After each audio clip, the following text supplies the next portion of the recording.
Assalamualaikum warahmatullahi wabarakatuh. Alhamdulillahirabbil alamin. Wassalatu wassalamu ala sayyidina Muhammadin wa ala alihi wa sahbihi ajma'in. Luntuan Haji Sudirman Haji Uma dalam kesempatannya ingin sampaikan kepada seluruh masyarakat dalam rangka untuk menanggapi polemik dan isu yang berkembang, yaitu tentang bantuan remoh, tentang pengiriman uang yang mengatasnamakan Haji Uma. Dalam kesempatannya ingin long tegaskan bahwa long tuan sendiri tidak pernah mengirimkan uang kepada siapapun, kemudian mengirimkan struk tanda pengiriman, kemudian meminta untuk dikirim kepada orang lain.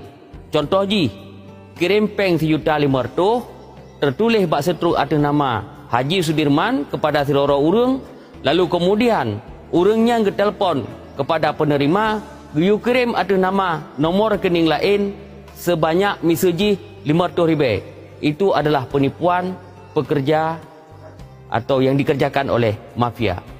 Yang kedua, iming-iming pemberian remoh duafa, remoh bantuan Haji Uma, itu tidak benar. Dan kemudian ada yang meminta uang, ya, meminta sejumlah uang diberikan sebagai fee, ya, sebagai penjemputan remoh, sebagai dana pelicin. Itu adalah kebohongan.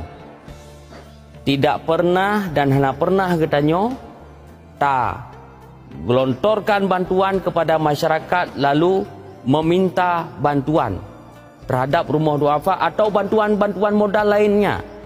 Bahwa sesungguhnya DPD RI bertugas sebagai lembaga pengawas monitoring terhadap undang-undang dan pembangunan, bukan ranah eksekusi.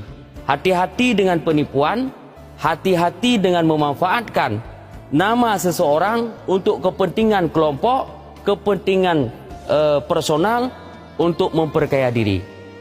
Maka urangnya ulun tegaskan bagi masyarakat, jangan pernah mengirim, jangan pernah percaya, karena itu hoax dan pembohongan publik.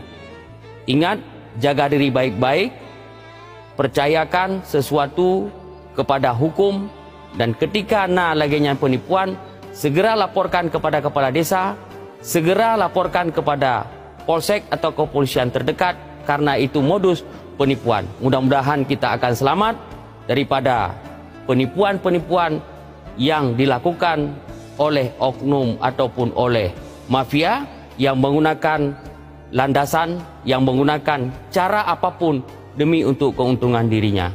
Sekian dan terima kasih. Mudah-mudahan video ini ada manfaat. Wassalamualaikum warahmatullahi wabarakatuh.